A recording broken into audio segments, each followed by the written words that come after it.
entrepreneurial, leadership,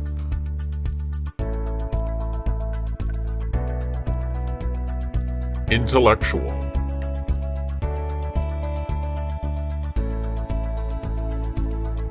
This is the Cultural Connections Podcast.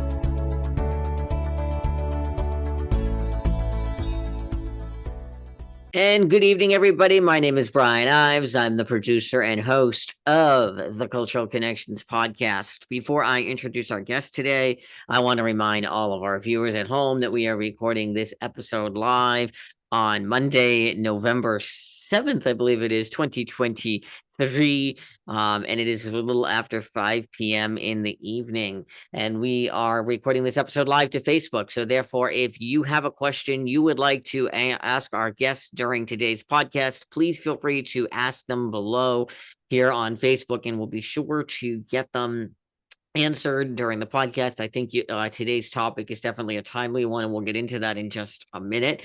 But before I get into it, I want to introduce our guest.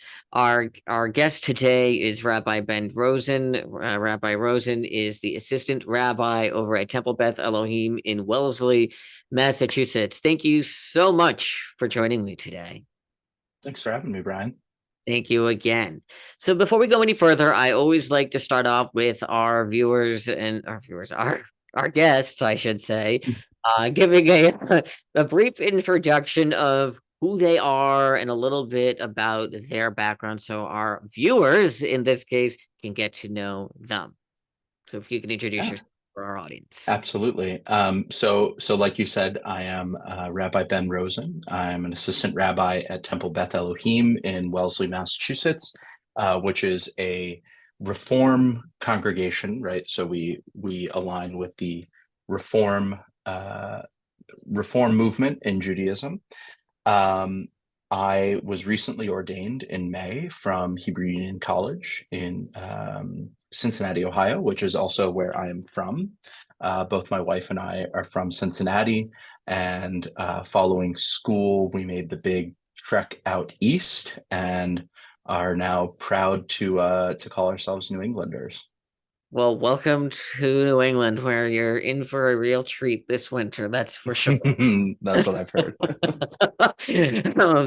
With that said, let's get right into this topic then today's topic on the podcast is the rise in anti-Semitism. And I'll be honest to the fact, when I thought about this episode, and I've been wanting for quite a while now to do an episode on this topic, and trying to find the right guest, the right timing has been always a difficult challenge. And then obviously a little over a month ago, we witnessed the horrific events that have taken place and have continued to have been going on now in the Middle East.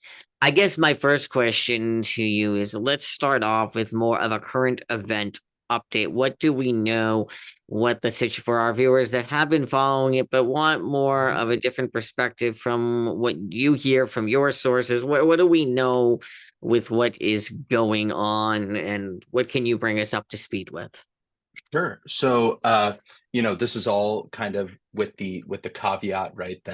That these are my views. A lot of a lot of this is going to be subjective, right? Because it is, as many of you know, an incredibly complicated and ever-evolving situation in the Middle East, specifically as it relates to Israel and the war against Hamas in Gaza right now. I really encourage anyone who has not already taken the opportunity to do some research, because there is a good deal of historical context that's necessary to really understand what's going on at this moment. But from my perspective, at this moment, we are witnessing a horrific intensification of a conflict that is really the result of two people with what I believe to be legitimate claims to a piece of land, a very small piece of land, right, about the size of the state of New Jersey. And what we're seeing is, right, an escalation that came about because of the horrific terrorist attack on Israeli civilians on October 7th. Obviously, the conflict did not begin with this, but the current moment that we're in was really sparked off by this horrific attack. And what we see on the ground right now, and again, I am not a military expert, nor do I have a seat in those rooms, nor would I want them, honestly. Right, my understanding is that right now, what we're seeing is a ground conflict as the Israeli Defense Force makes its way into Gaza with the goal of eliminating the Hamas terrorist organization.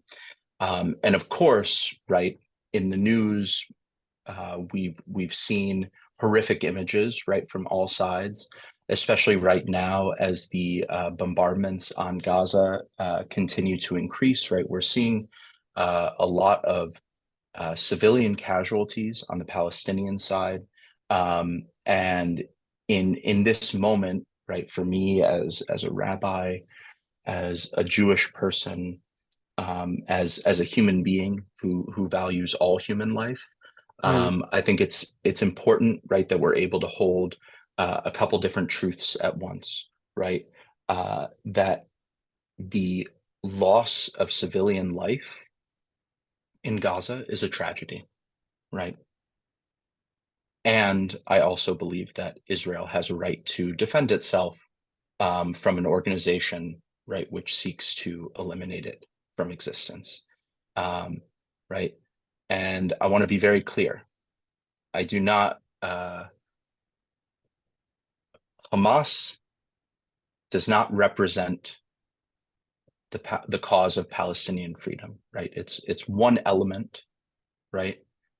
When I say that Israel is fighting a war with Hamas, I sincerely mean that. I do not believe that Israel is at war with the Palestinian people. As a Jew, as a person in this world, I believe that just like the Jewish people have a right to self-determination, the Palestinians also have a right to self-determination. But this will not come through organizations like Hamas. So that's, I think, in a nutshell, what we're seeing. No, absolutely. I hear exactly what you're saying, and I think it's very important. I guess, well, let me again just recap again here one time here before we go further, just to remind all of our viewers that are just tuning in that this is the Cultural Connections podcast. We are live on Monday, November 7th, 2023. And we're talking about the rise in anti-Semitism. We're talking also, obviously, about the events that have been unfolding in the Middle East.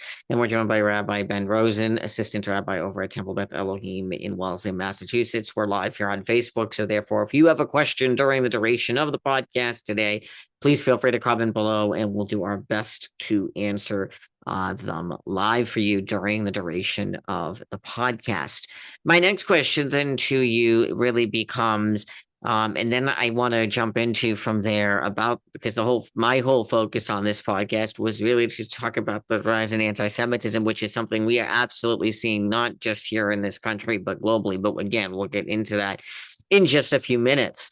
But we know that in Israel, there's more than just Hamas. That is just an organization to be closely watching. We're watching also from the northern side of things, where there's been bombardment of concern, specifically with Hezbollah and areas of like Syria.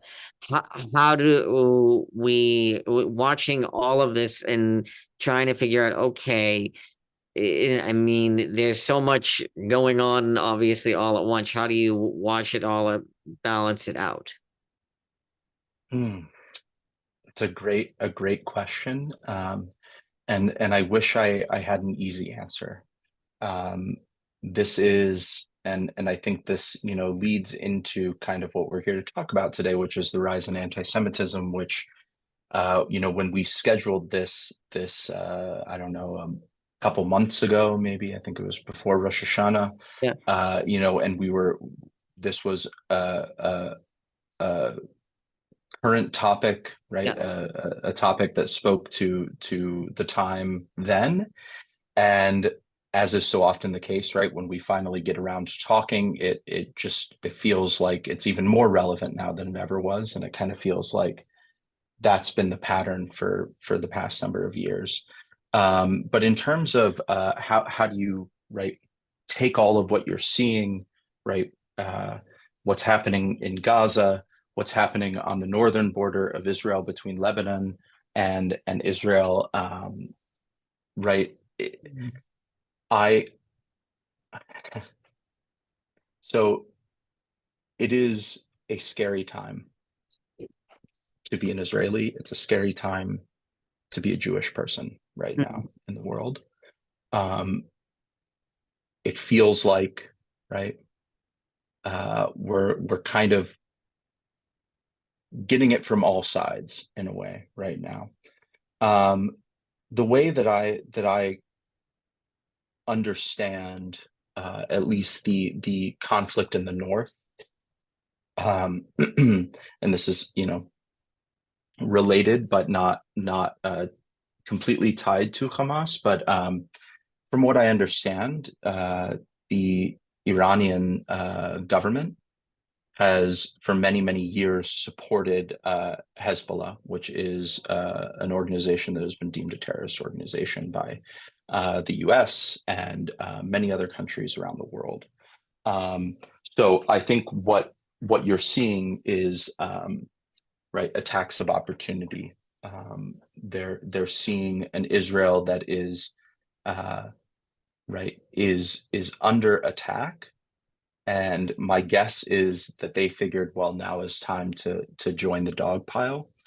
Um, the thing that gives me hope in this is that, unlike in the weeks, months, the year preceding the attack on October 7th, um, Israeli society and Jewish society, right, the Jewish diaspora as well, I Mhm. believe has never been more united. Um, and I think that the people who for whom their goal is to see an Israel that no longer exists, right? They saw the tension that was going on, right, in the country, specifically over judicial reform, and they thought that they could get us while we were torn apart. Mhm. And the thing that gives me hope is that in immediately those differences, right, and they were not petty differences between different Israelis and different Jews, right, Right. were put aside in a moment of need. And yeah. No, I think that makes a lot of sense. I hear what you're saying. One of the things now that I really want, and I hear exactly what you're saying, I do want to jump into because, again, like I said, when we originally discussed this episode of this podcast, the whole concept was to discuss the rise in anti-Semitism, and at that time, and that was in September when we initially talked about this, there was a rise in it, of course, but Mhm. obviously since then it's been taken to a whole new level. I'd like to start off with taking it to the level of what we're seeing really now, especially on college campuses. I'm Mhm.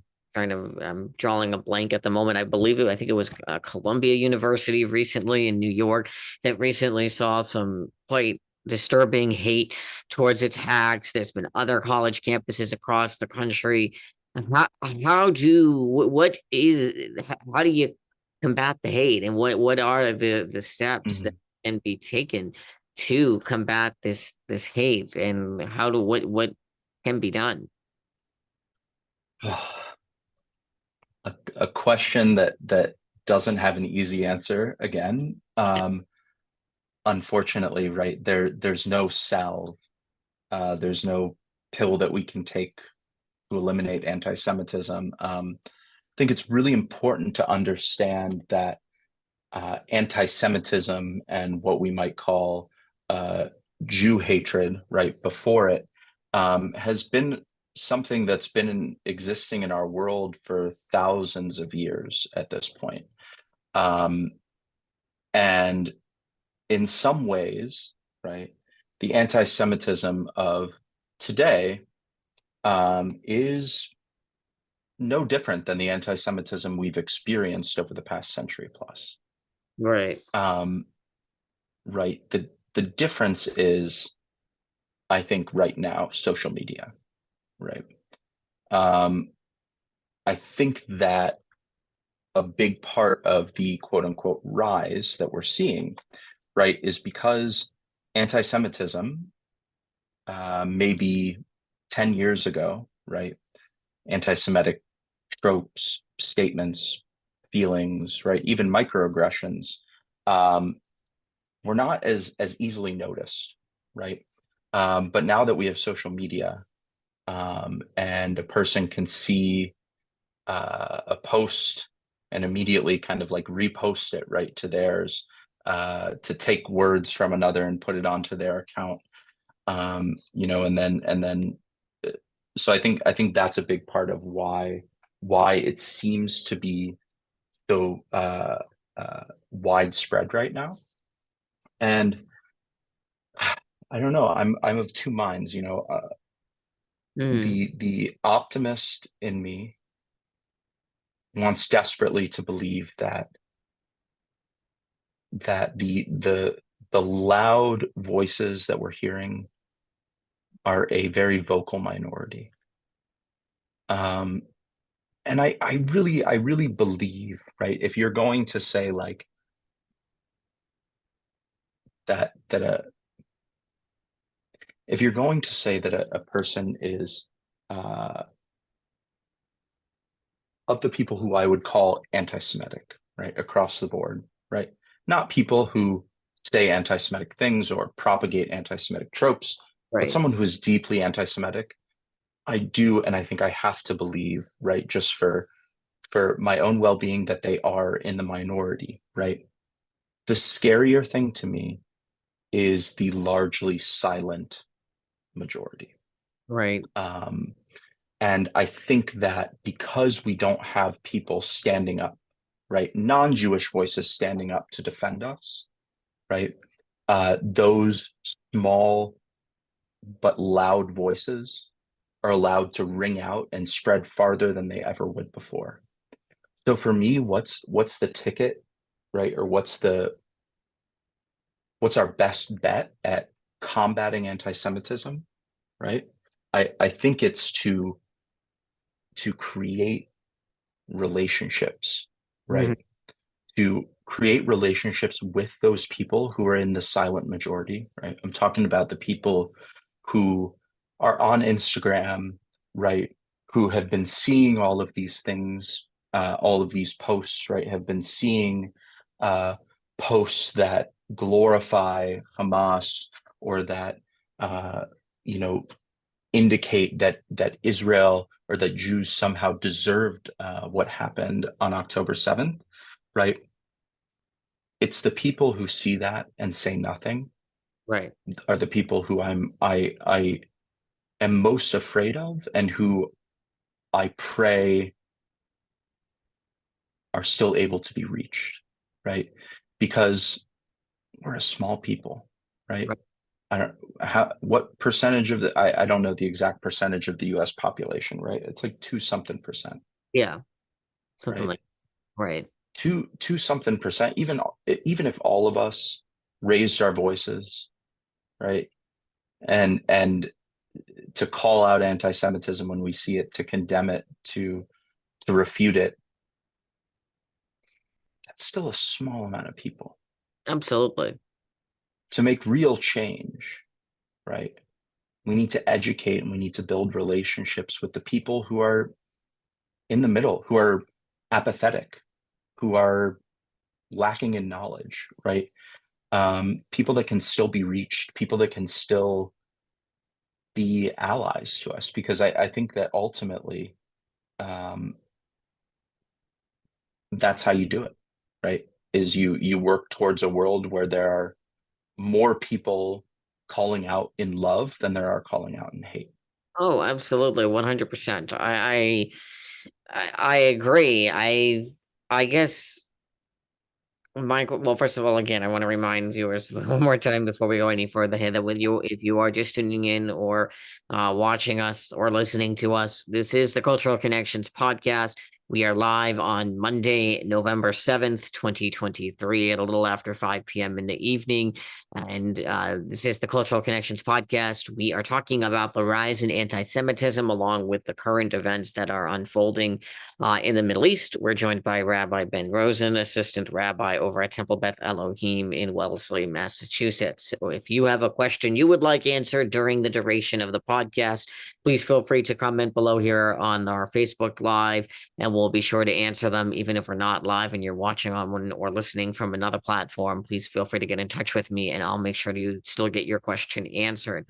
Moving along here, though, I specifically want to focus in on the anti-Semitism hate that we're seeing, like I mentioned a few minutes ago, on college campuses. And you hear so many college students these days, especially, it seems more and more, and those numbers growing, who are saying that they're afraid to be on a college campus now, given what's going on. And that it's obviously, I mean, myself, obviously, it was different. I graduated from college around 10, a little over, roughly around 10 years ago. Obviously, just 10 years ago, it was different.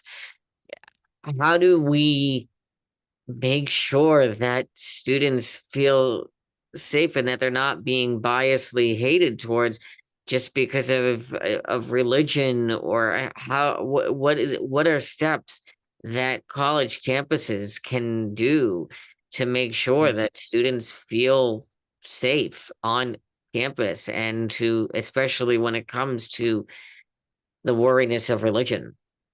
Yeah. So right, ideally, the administrations are taking action, right? Yeah. Ideally, the administrations of these colleges are sending out letters to their community, expressing solidarity, expressing their values, right? And expressing where the line is, right? Of course, in America, we have free speech, right? But I don't believe that that's also the freedom to terrorize. So for me, I would like to see more colleges, more universities on an administrative level, right? Provide clear statements and boundaries, right? Now, obviously, we've had a handful of colleges do a good job at this. We've had a lot more not, right? Which I think ultimately gives fuel to those organizations on campus and to the students on campus who for whatever reason feel that they need to terrorize and attack people who are either externally aligning themselves with Israel, or right, I wear a kippah every day, right? People who walk around and identify as Jewish. Yep. So this kind of goes back to my previous point, is like, okay, I know for a fact that dozens of parents in my community have written to the administrations of the colleges that their kids go to. We can advocate for ourselves, but we need allies. We need non-Jewish people who are going to advocate for us, who are going to stand with us, right? And who are going to guarantee the safety that every student on a college campus deserves, right? I think that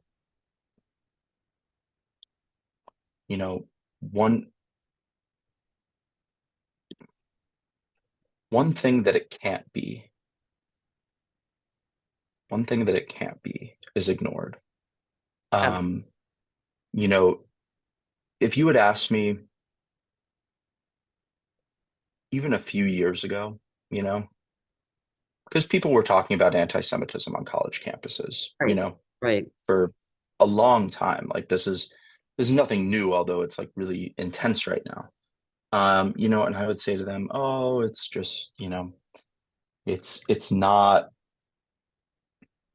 kind of one of those things where if we give it oxygen, right, the fire is only going to burn brighter, right? Like ignore these people, ignore these people. I don't think we can do that anymore. I think that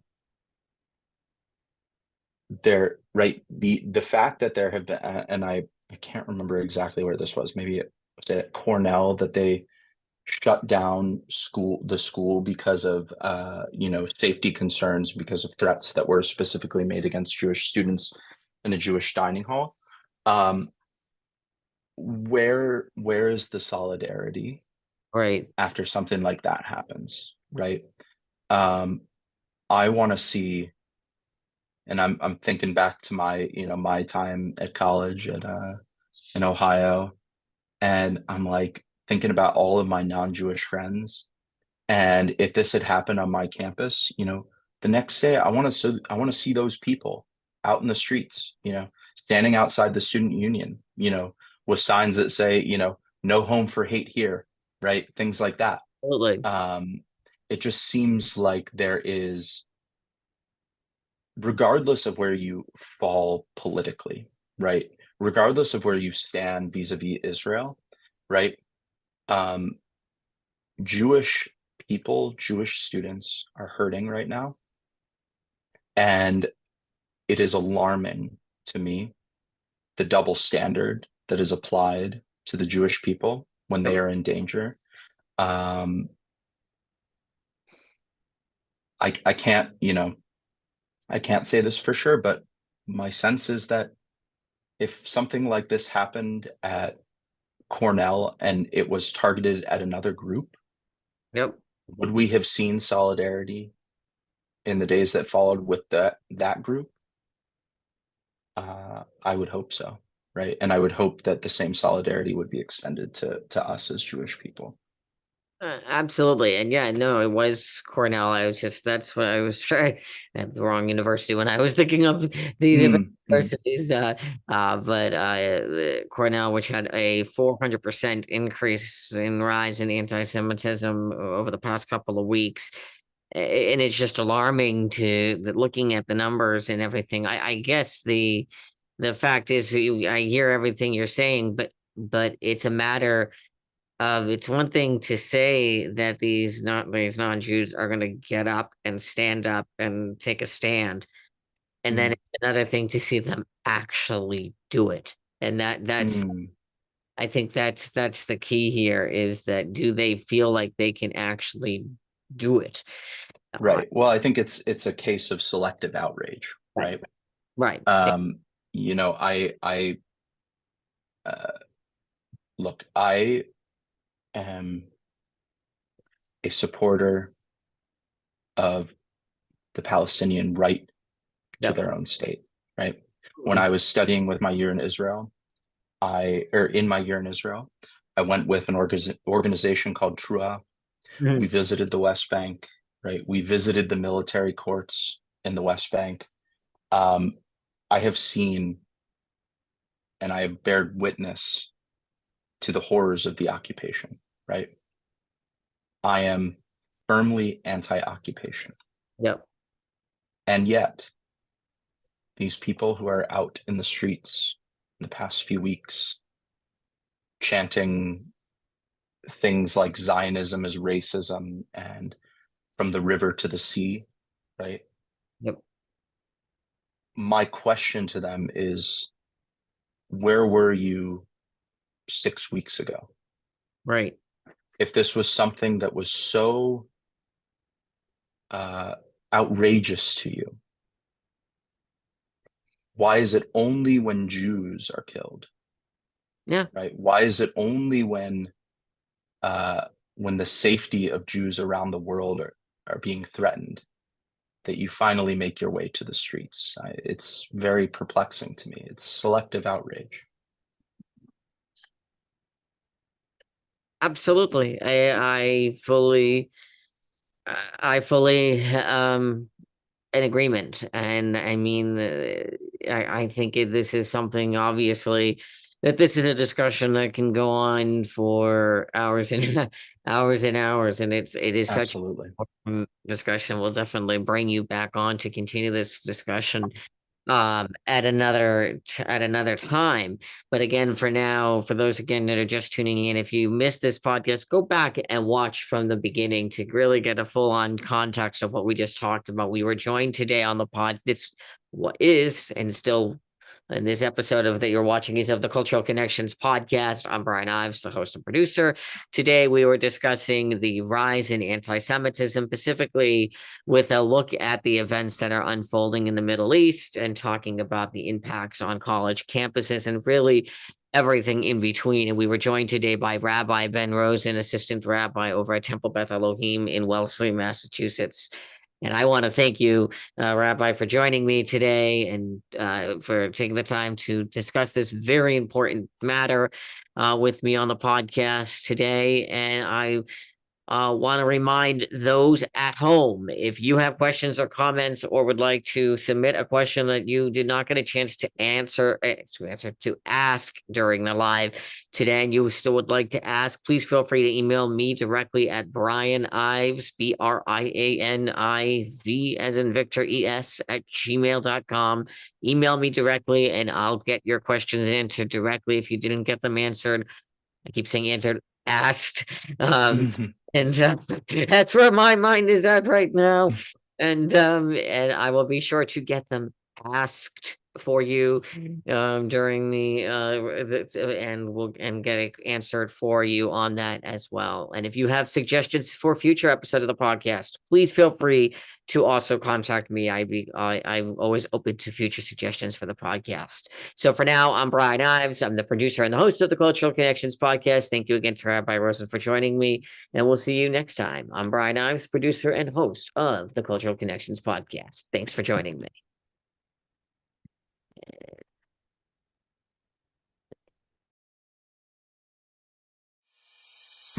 Thank you again for watching this episode of the Cultural Connections podcast. For more information on today's episode, be sure to check out our social media pages on Facebook, Twitter, and Instagram. You can also watch this episode again in its entirety on our YouTube channel. This podcast is also available on listening platforms Spotify, Apple Podcasts, Google Podcasts, Pocket Casts, Breaker, Radio Public, and New TV. Thanks again for watching this episode of the Cultural Connections podcast.